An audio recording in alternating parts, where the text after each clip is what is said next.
Okay, so nobody really likes to think about emergencies, right? Especially when you're like laser focused on crushing that debt. But life happens. Oh, yeah. And sometimes Yeah. it happens in a big, messy, expensive way. Yeah. A few years back, I was just a couple months into my debt payoff plan, super motivated, finally seeing progress, and bam, my car decided to stage a dramatic breakdown right in the middle of rush hour. Oh, no. Talk about a wrench in the works. I can only imagine. Unexpected car trouble is no fun, especially when you're trying to stick to a budget. Exactly. Yeah. And that's exactly why we are diving deep into this topic today. Emergencies. How to navigate those unexpected bumps in the road without completely derailing your debt payoff journey. Yeah. The goal, That's to equip you with the knowledge and the strategies to handle any surprise expense life throws your way. because let's face it, emergencies aren't a matter of if they'll happen, but when they are. So true. But here's the thing. Emergencies, as stressful as they can be, are also opportunities. They're chances to build resilience, to flex those financial problem-solving muscles, and to come out on the other side even stronger. I love that perspective. So often we view emergencies as setbacks, but they can actually be catalysts for growth. Exactly. So let's start by acknowledging the elephant in the room, the types of emergencies we might encounter. You know those dreaded medical bills that seem to appear out of nowhere? Surprise home repairs that drain your savings account? Family emergencies that require you to travel or provide financial support? Right, and of course, let's not forget about the possibility of job loss, which can be a major financial and emotional upheaval. It's about recognizing that these things happen, and having a plan in place can make all the difference. Absolutely. And sometimes it's not even the big life-altering events that throw us off track. It's those smaller, more insidious expenses that can really creep up on you if you're not careful. Oh, I completely agree. I remember this one time, my trusty old laptop decided to give up the ghost. Right in the middle of a huge project, no warning, no backups, just a sudden blue screen of death. It was like the universe had a wicked sense of humor that day. Oh no, I can totally relate. I had a similar experience when my washing machine decided to flood my laundry room, just days before I was hosting a big family gathering. Talk about bad timing. Oh my gosh, it's amazing how those unexpected expenses seem to have a knack for popping up at the most inconvenient times. But these experiences, as frustrating as they are, really highlight the importance of mentally preparing for the unexpected. Right, it's like building a mental buffer zone, so that when those inevitable curveballs come our way, we're not completely caught off guard. We're ready to pivot, adapt, and find a solution. Exactly. And that mental preparation is just as important as the practical steps we take. To protect ourselves financially. Okay, so we've talked about recognizing those potential emergencies and shifting our mindset from fear to preparedness. But how do we actually put that into action? How do we build that financial buffer zone to protect ourselves? Well, the cornerstone of any emergency preparedness plan is a solid emergency fund. Now, I know what you might be thinking, an emergency fund. But I'm already stretching every dollar to pay off debt. Trust me, I get it.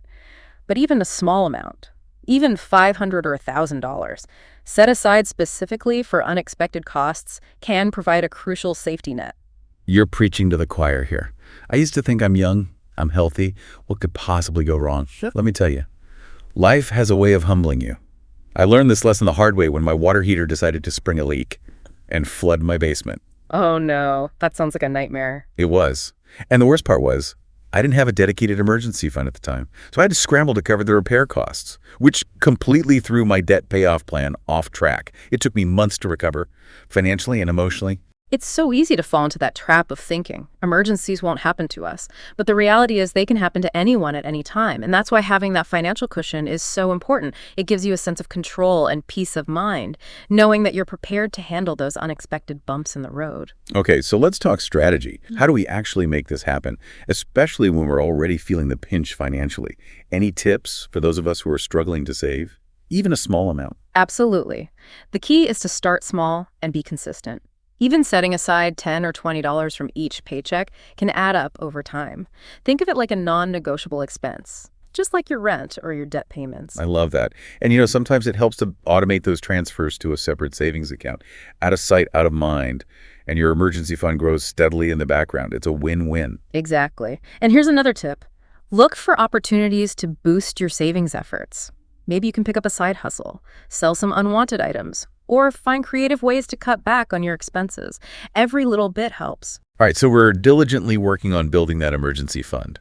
But what happens when the inevitable actually happens? An emergency pops up. Yeah. And suddenly we're faced with that unexpected expense. Do we just throw our hands up in the air and say, well, there goes my debt payoff plan? Not at all. This is where having a plan in place really pays off. Remember, it's okay to temporarily adjust your debt payments in a true emergency to address the immediate crisis. So you're saying it's okay to prioritize survival over debt payoff in those critical moments? Absolutely. Your well-being and safety are paramount. Don't be afraid to make temporary adjustments to your budget to ensure you can handle the situation effectively. You know, this reminds me of a time when I lost my job unexpectedly. This was a really tough period, both emotionally and financially. And while I was committed to paying off my debt, I knew I needed to redirect those funds towards covering my essential expenses until I could find a new job. That's a perfect example of prioritizing needs over wants in a crisis. And you know what's fascinating about your experience is that it highlights the importance of flexibility and adaptability in our financial plans. Life rarely goes according to plan, and sometimes we need to make adjustments along the way. So true. It was definitely a humbling experience. But you know what? It was also a valuable lesson in resilience and resourcefulness. I had to get creative, tap into my network, and find ways to make ends meet.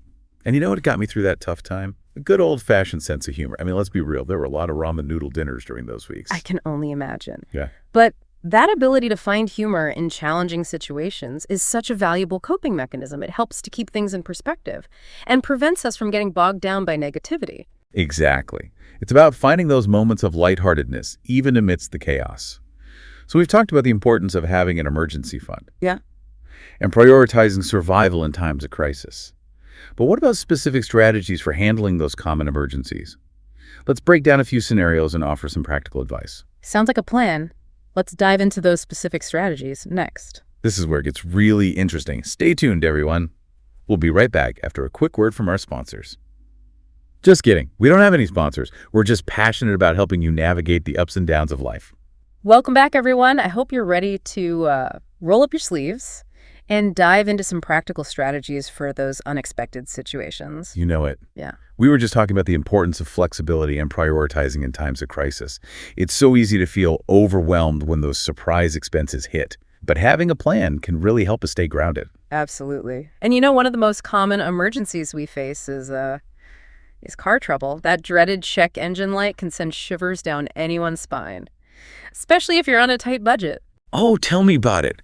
I've had my fair share of car woes over the years. I remember this one time. I was driving back from a weekend trip, super focused on getting back to my budget and routine, and suddenly my car started sputtering. Smoke was billowing from under the hood, and it sounded like a dragon was trapped in the engine. That sounds terrifying. What did you do? Well, I managed to pull over to the side of the road, heart pounding, and called roadside assistance. Thank goodness I had it. It turned out to be a minor issue, but it could have been a lot worse. And you know what the funniest part was? The tow truck driver recognized me from one of my comedy shows. No way! That's hilarious. It was. We ended up chatting about comedy and personal finance while he towed my car to the mechanic. Talk about an unexpected silver lining. But you know, that experience really drove home the point about being prepared for car emergencies. It certainly does, and it highlights the value of roadside assistance. It's like having a safety net for your car. Absolutely. And you know what else I learned from that experience? The importance of having a reliable mechanic. You can trust someone who won't take advantage of you when you're in a vulnerable position. That's crucial. Finding a good mechanic is like finding a good doctor. You want someone who is knowledgeable, honest, and who has your best interests at heart. Exactly. And don't be afraid to ask for recommendations from friends, family, or even online communities. A little bit of research can go a long way in finding a trustworthy mechanic who won't break the bank. Speaking of preventing financial strain, let's talk about preventative maintenance. Just like our bodies need regular checkups, our cars need regular tune-ups too. I'm so glad you brought that up. It's so easy to overlook those routine maintenance tasks when you're busy juggling life's demands. But you know what they say, an ounce of prevention is worth a pound of cure. It really is. Those regular oil changes, tire rotations, and those pesky little checkups can save you a ton of money and headaches down the road. You're singing my song. I used to think, oh, I can skip that oil change. I'm good for another 1,000 miles. But then I realized, why risk a major breakdown when a simple oil change can help keep my car running smoothly? It's all about being proactive and taking care of those small things before they turn into big problems. And the same principle applies to our homes. Okay, let's talk about those dreaded home repairs. It seems like there's always something that needs fixing, whether it's a leaky faucet, a creaky floorboard, or a roof that's seen better days. It's true. Owning a home is a wonderful thing, but it definitely comes with its share of maintenance challenges. And those unexpected repairs can really put a dent in your budget, especially if you're not prepared. I remember this one time. I had a minor leak under my kitchen sink. I kept meaning to fix it, but life got in the way. Well, guess what? That little leak turned into a big problem, causing water damage that ended up costing me a small fortune to repair. Oh, I hate when that happens. It's so easy to procrastinate on those small repairs. But they often have a way of snowballing into much bigger issues if we ignore them. And that's why I'm a firm believer in preventative home maintenance. Me too. It's like investing in your home's health. Exactly. And you know what I found? Taking care of those small repairs as they arise can actually be quite empowering. It gives you a sense of ownership and pride in your home. Absolutely. And there's a real sense of satisfaction that comes from learning how to fix things yourself. You don't have to be a DIY expert to tackle simple repairs. There are so many resources available online, like those step-by-step YouTube tutorials or home improvement websites that can guide you through the process. I'm obsessed with those YouTube tutorials. They've saved me so much money over the years. I've learned how to fix everything from leaky faucets to squeaky doors to even patching drywall. It's amazing what you can accomplish with a little bit of guidance and the right tools. You've become quite the handyman. Well, I wouldn't go that far, but I do enjoy learning new skills and feeling like I can take care of my home. And what's even better? It's a great way to save money on those costly service calls. That's a brilliant point. And even if you're not comfortable tackling repairs yourself, being informed about common home maintenance issues can help you avoid being taken advantage of by unscrupulous contractors. That's so important. Knowledge is power, especially when it comes to protecting yourself financially. Exactly. And when it comes to those bigger repairs that do require a professional, don't be afraid to get multiple quotes, check references, and ask lots of questions. You can never ask too many questions. It's your home, your investment, and your hard-earned money.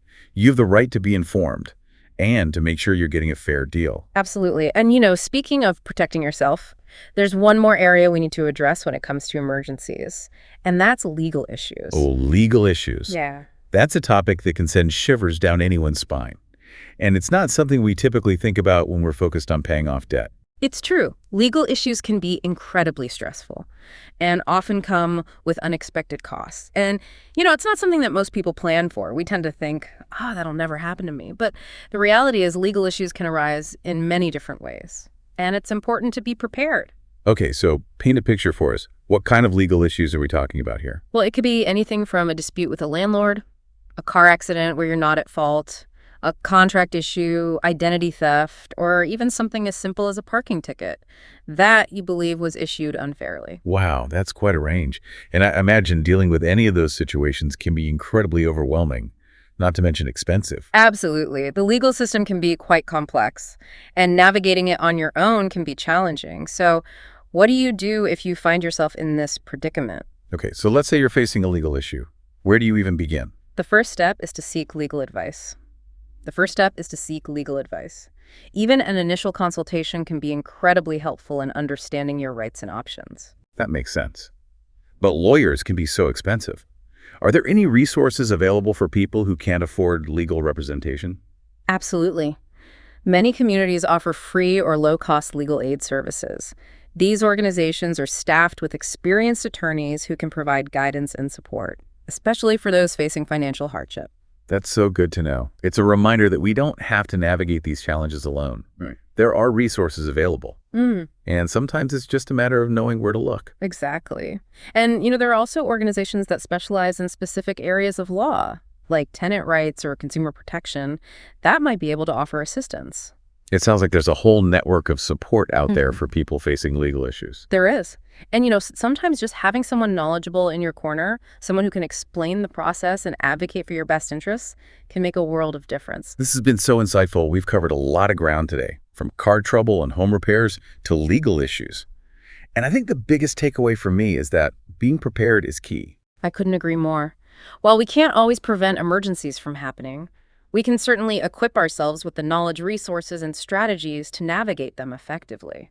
And it's not just about the practical steps, like having roadside assistance or knowing how to fix a leaky faucet. It's also about cultivating that mental resilience, that ability to stay calm under pressure and make informed decisions, even when things feel chaotic. You've hit the nail on the head. It's about embracing the unexpected as a part of life and trusting in our ability to handle whatever comes our way. And sometimes it's those unexpected challenges that lead to the most incredible breakthroughs. Ooh, I love that. Tell me more about these unexpected breakthroughs. Well, think about it this way. When we're forced to confront a challenge, we often tap into resources and strengths we didn't even know we had. We get creative, we think outside the box, and we discover new ways of doing things. That reminds me of a time when I was on a cross-country road trip, and my car broke down in this tiny little town in the middle of nowhere. I was frustrated at first, of course, but I ended up having this amazing experience. I bet. What happened? Well, I ended up spending a few days in this charming little town, met some incredible people, and discovered this hidden gem of a hiking trail that I never would have found otherwise. It totally shifted my perspective. That's such a great story. It's a reminder that even in those moments of frustration or disappointment, there's often a silver lining if we're open to seeing it. Exactly. And, sometimes those detours can even lead us to a destination that's even better than the one we originally planned for. So true. It's all about how we choose to respond to those challenges. Do we let them derail us completely? Or do we find a way to navigate them and keep moving forward? This has been such an inspiring conversation. We've talked about practical strategies, mindset shifts, and the importance of resilience. But before we wrap up, I want to touch on one more thing that I think is crucial when it comes to handling emergencies, especially when you're on a debt payoff journey. What's that? Self-compassion. We need to be kind to ourselves, even when things don't go according to plan. I couldn't agree more. It's easy to get caught up in self-blame or negative self-talk, especially when we feel like we've made a mistake or experienced a setback. Exactly. But beating ourselves up doesn't help anyone. In fact, it often makes it harder to bounce back and keep moving forward.